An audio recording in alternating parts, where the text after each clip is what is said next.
This is how I transformed my physique in the last 6 months, being completely natty and achieving numbers higher than what is standard or average for someone that's been in the gym for 4.5 years, almost 5, like I have. Basically, I blew past what is normal and expected for men of my age, working out for as long as I have. I shouldn't even be making this video in the first place because, to be honest with you, I didn't expect it to happen. I actually have to admit that I am not a regular tracker of body scans, right? So I don't regularly get body scans, even though I probably should as a kind of, fitness-based channel that deals with specifics. However, this came about as a result of me just stepping on the scanner basically twice over a period of 6 months, kind of just randomly, and I just wanted to see like what it was, right? Just out of curiosity, just for fun. And it turns out that I ended up finding out that I made a ton of progress, more progress than what is normal. And so I'm making this video to go over the things that I implemented over the last 6 months that got me those results. And hopefully you can get the same results that I got, or even better, depending on how early you are starting and how far you take it, right? So here's the rundown. Over the last 6 months, I gained 8 pounds overall. I gained 11 pounds of lean mass, and I lost 3% body fat, right? And so I'm just not saying things. Here are the exact 2 scans. We have a scan on the 25th of May this year, and a scan on the 16th of November, last month, of this year. And you can see all of the numbers for yourself. There are some more numbers continuing kind of like down past this, but the most important numbers are on screen here. If you don't believe me or you want to see the exact amount or whatever, then you can pause the video, check that out, right? Some notes on this video, because this is going to be a good one. I'm natural. I do not take steroids. I don't believe in steroids. If you want to take steroids, that's your personal choice, and I'm not going to hate on you for that, but I don't really believe in taking steroids personally. I have no special supplements that I take. I was taking creatine for a little while, but it was kind of on and off, so it can't really account for the progress that I make at all. To be honest, I'm just bad at taking that supplement. I'm not very consistent with it. And this is achievable for absolutely anybody. I'm nobody special. If I can do it, then you can do it. Let's go over some ground rules really quick. So these are the things that I was doing before the 6-month period where I made some changes, right? 3-day push-pull leg split, repeated twice, so gym 6 days a week, rest on Sundays. That's been my routine since the very beginning of time. I experimented with different kinds or variations of push-pull legs, but it's always basically been push-pull legs. And I always eat a high-protein diet, around 1 gram per pound of body weight, which is above the kind of like recommended or optimal, but I don't care because I like protein, and more protein is more good. So this is your gym rat fundamentals, basically, right? This was me. However, over the last 6 months, I focused on 4 pillars because I had very ambitious goals this year that I hit.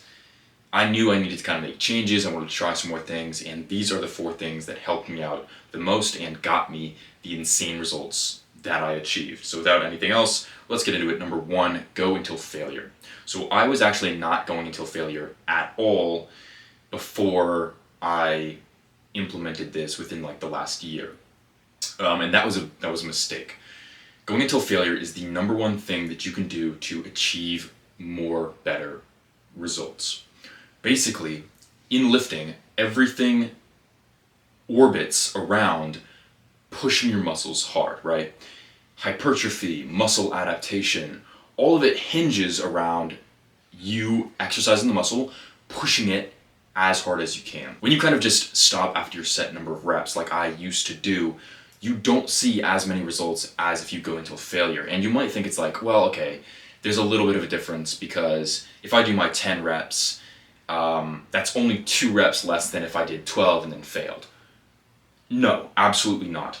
Going until failure, those last 2 reps will produce so much more progress than the rest of the 10 reps. It's extremely valuable to go until failure. And the reason why is you are forcing muscle adaptation every single time. You're not kind of like leaving it up to guess. Like, well, maybe I push myself hard enough to where my muscles will adapt to where I triggered hypertrophy. That was a pretty tough session. I did all of my sets where I, stopped after I felt mild discomfort. Bullshit. If you go into a failure, and quite often, I'm going to tell you how often you're going to go into a failure, you will know for a fact that you forced muscle adaptation every single workout. Now, how often should you go into a failure? The answer is at least some, but I tried for as many sets as I could. Basically, every single set I went until failure, or at least I tried to. That was what I implemented over the last 6 months. Now that seems like a lot. That seems like overtraining. However, the rule is kind of bendable, right? When you first get into it, you're going to very easily be able to go into a failure every single set because you're just beginning to push your muscles to the limit. It'll suck, but you won't have any actual like muscle fatigue problems. As you get along though, there might be some days where it's hard to go into a failure, or you find out you're a little bit weaker because you push yourself super hard the day before, something like that.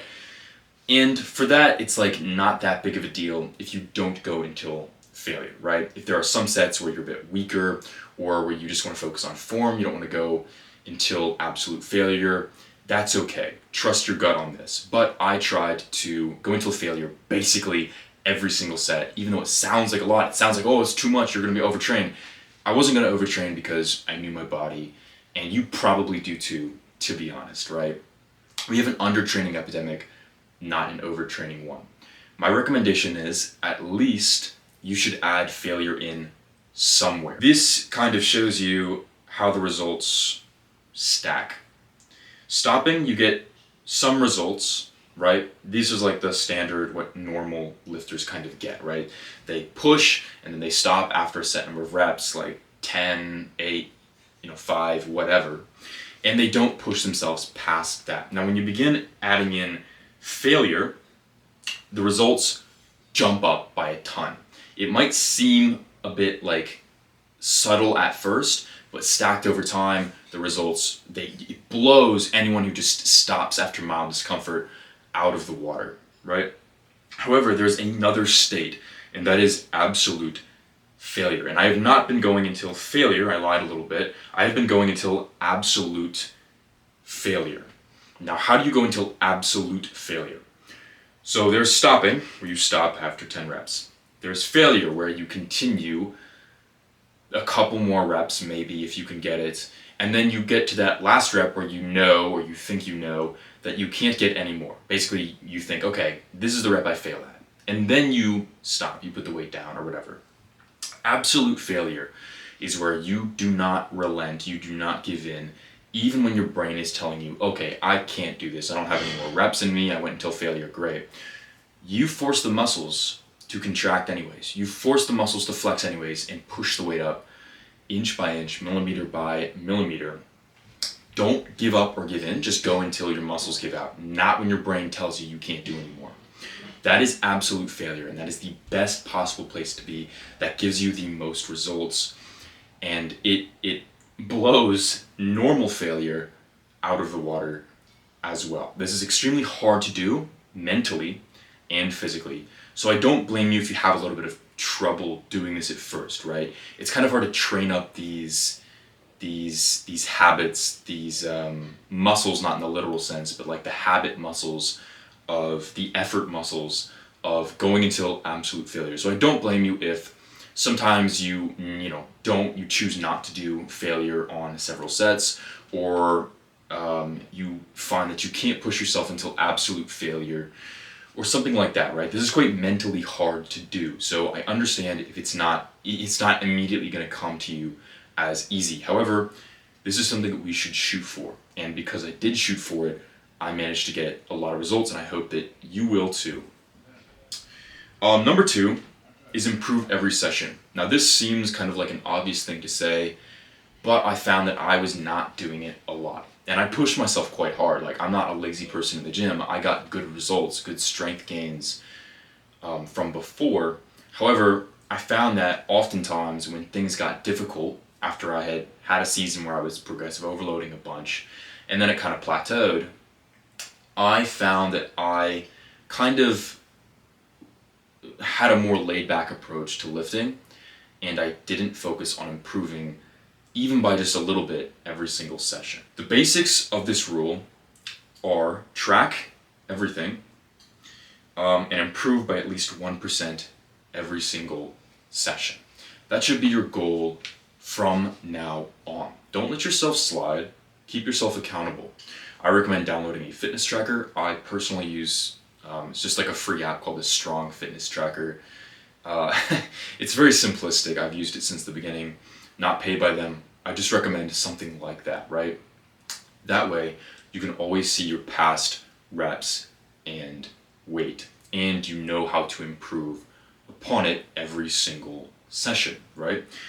The goal is just improve by at least 1% every single session. At least one thing. Maybe it's just adding one more rep to a set of one exercise, or maybe it's going up by 2.5 pounds or 5 pounds on an exercise. The goal is just keep yourself improving no matter what. Constant improvement, right? Always, this helps a lot, by the way, going until failure and constantly improving kind of go hand in hand, right? The reason is when you're constantly going until failure, you're forcing improvement, right? You kind of guarantee that you're going to get stronger. And then improving every session comes easier. It becomes a more realistic goal. Number 3 is that I went on an intense bulk program near the start of the 6-month period. So it's pretty straightforward that if you want to gain muscle mass, you need to gain mass. And so you can't make the kind of progress that I made over the last 6 months if you aren't on some kind of bulk, right? I went on a very intense bulk program because I'm a hard gainer, and I wanted to hit 180 pounds, which was my goal for this year, and I blew past it, right? I'm happy to say.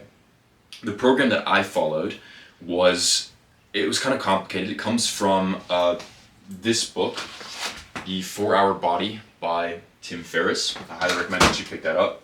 Basically, it was increasing the amount of rest between exercise days to something that sounds unreasonable. Actually, it turned out to be like 4 days of rest for every one gym session.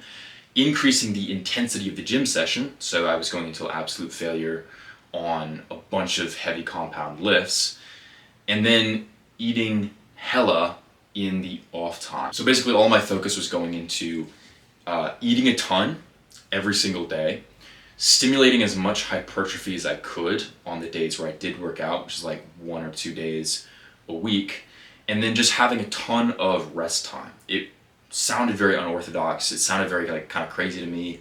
Didn't make much sense why there was so much rest, but I figured I would give it a try, and it turns out it works like a charm. I was eating a ton of really heavy whole food meals, and that became basically my focus. I was also drinking a lot of milk and dairy, so that helped. I gained a ton of lean mass during the 4-week period. I might have been able to, I probably should have, continue that to like 6 weeks, 8 weeks, something like that. I gained a considerable amount of fat as well, but that cut off very, very easily. That is the program that I followed. I don't necessarily recommend that you follow that as well, although it wouldn't hurt. But basically, go on a lean bulk. You need to be bulking. Go on an intense lean bulk. If you want to get the results that I got, you have got to focus on putting on hella mass, eating hella protein, eating hella carbs, eating your fats, and really make sure that you are forcing your body to gain mass. And if you're going until failure and you know you're triggering hypertrophy, that's going to work beautifully together. You are going to be triggering a ton of muscle growth in the muscles, forcing them to adapt. They're going to need more nutrients, and you're going to be eating hella so that you provide the muscles with everything they need. Number 4 is no junk food. This probably has a lot to do with the lowering of body fat percentage. No junk food and only whole food meals. I've never been one to really eat a ton of junk food. I've never been one to dirty bulk as well. But I know there are people out there who like doing that. They like lifting, but they also like eating their treats. They also like eating the things that make them happy, right? The junk food. However, if you want the results like I got over the last 6 months, if you want to get even better than that, which I hope you do, you need to watch your diet. Your body is a temple. It's going to reflect, it's actually a mirror more like, it's going to reflect what you put in it and your lifestyle. And if you're eating like crap, you're going to look like crap. While this came kind of naturally to me because I've never been one to eat a bunch of junk food, it might not come to you naturally. And so you might have to exercise like a lot of discipline in order to do this.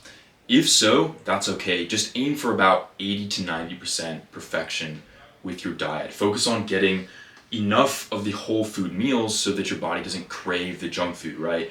Here's something as an example. I crave sugar unless I have eaten enough carbs during the day. This is because carbs are, sugars are a form of carbs.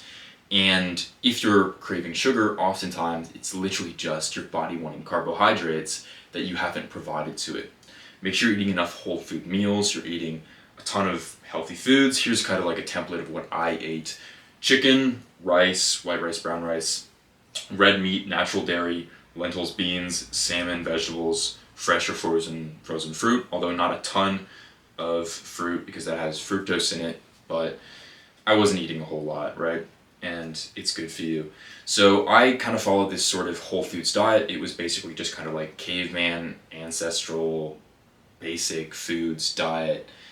And my energy went up, my mood went up, and obviously my results in the gym went up, right? This is the diet we were meant to follow as human beings. Make sure that you are adhering to this if you want really good results. Diet also can really make the difference. Like, people don't really understand how much of a difference it makes when they're kind of into lifting. Diet is your vehicle to achieving the look that you want, right? Working out is the direction, diet is the vehicle. So make sure your vehicle is something high end. Make sure your vehicle's a limo or a Lamborghini and not some cheap Audi car, okay? Awesome. That's all. I just wanted to share with you guys some information, some knowledge, some nuggets of wisdom so that hopefully your journey in the gym can be aided and benefited from it. Goodbye. Happy holidays.